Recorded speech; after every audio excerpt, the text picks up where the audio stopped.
বাংলা সাহিত্যে উট নিয়ে কোনো মাতামাতি না থাকলেও বাংলাদেশে ইতোমধ্যে উট নিয়ে মাতামাতি শুরু হয়ে গেছে। মরুভূমির জাহাজ নামে খ্যাত বিশালদেহী উট এখন আর কেবলই টিভি বা বইয়ের পাতাই নয়, বরং এর দেখা মিলবে বেনাপোলে। যেখানে কোরবানির হাট মানেই গরু ও ছাগলের আধিপত্য, সেখানে মরুভূমির জাহাজ হয়ে উঠেছে আলোচনার কেন্দ্রবিন্দু। পুটখালি গ্রামের এই ব্যতিক্রমী আয়োজন ঈদের আনন্দকে দিয়েছে এক নতুন মাত্রা।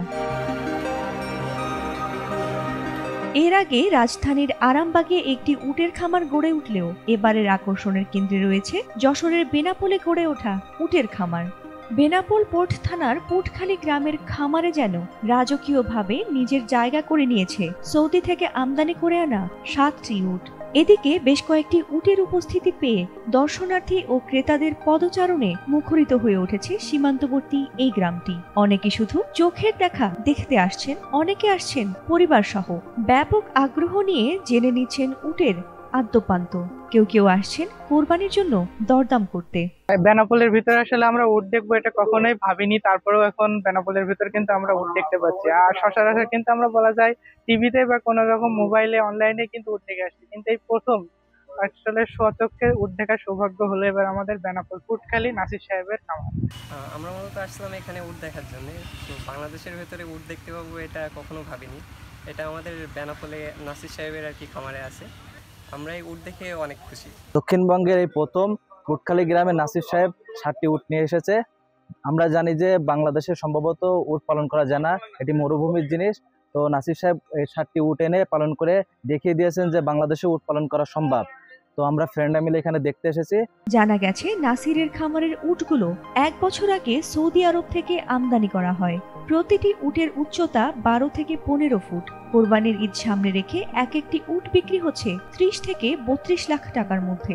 এই খামারে 7টি উট থাকলেও এরই মধ্যে একটি বিক্রি হয়ে গেছে বলেও জানান বিক্রেতা। একটা উট বিক্রি হয়েছে 24 লাখ টাকায়।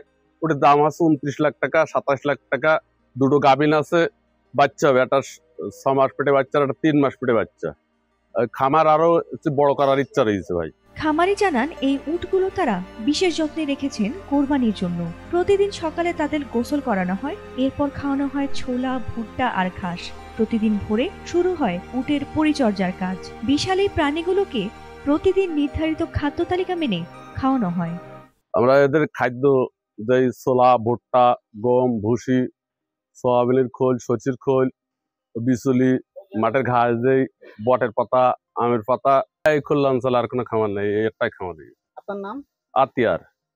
যশোরের শার্শা উপজেলার প্রাণী সম্পদ কর্মকর্তা তপু কুমার সাহা বলেছেন, সীমান্ত এলাকায় সাধারণত উট দেখা যায় না। এসব প্রতিপালন বা পোষা অত্যন্ত ব্যয়বহুল। এই প্রথম পুটখালি গ্রামের নাসির শখের বশে সৌদি আরব থেকে উট আমদানি করেছেন, যা কোরবানির জন্য বিক্রি করবেন। এদের প্রতিপালন, খাদ্য তালিকা ও পরিচর্যা নিয়ম সম্পর্কে খামারির সঙ্গে সংশ্লিষ্ট ব্যক্তিদের পরামর্শ দেওয়া হচ্ছে। আসন্ন পবিত্র ঈদুল আজহা 2025 উপলক্ষে শার্শা উপজেলায় 14,226টি প্রাণী প্রস্তুত আছে কোরবানির জন্য। এর মধ্যে গরু, ছাগল, ভেড়া সহ অন্যান্য প্রাণীও আছে। এবং শার্শা উপজেলার একজন খামারি, গরুর খামারি, তার সঙ্গে কিছু উটও এনেছেন বলে আমরা জানতে পেরেছি। বিষয়টি আমরা তদারকি করছি এবং খোঁজখবর নিচ্ছি। এর আগে বাংলাদেশে কোরবানির সময় বিচ্ছিন্নভাবে উটের উপস্থিতি লক্ষ্য করা গেছে। এছাড়া যশোর শহরে বছর 5 আগেও একবার উট কোরবানি দেওয়া হয়েছিল বলে জানা গেছে।